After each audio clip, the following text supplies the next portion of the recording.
Winegard Air 360. I see tons of videos on the 360 Plus, but the 360 comes pre-installed on so many travel trailers and RVs, but there's very little info on it. So let's get to it. I'll tell you a little bit about it. Okay, so I just bought myself a brand new Samsung TV to replace the junk Jensen one that came with the trailer.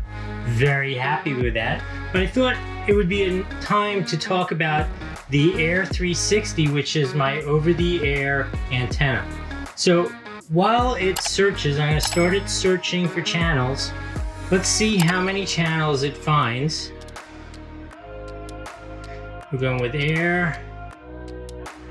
Okay, so now it's searching for channels. So this antenna is what they call an omnidirectional antenna. It's basically got a circular antenna upstairs in that housing on the roof, and it's supposed to bring in over-the-air television stations in the area.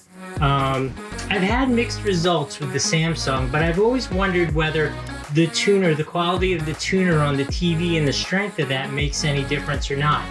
So far, looks like we've got 5 stations.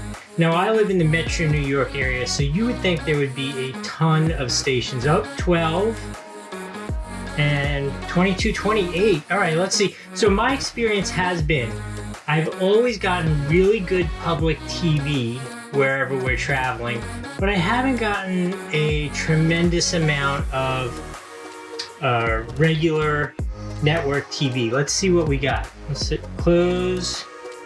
I have it muted so that we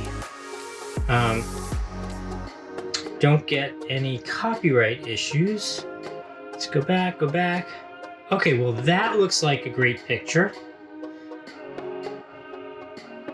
Again, this antenna is really just, let's see, we got NBC.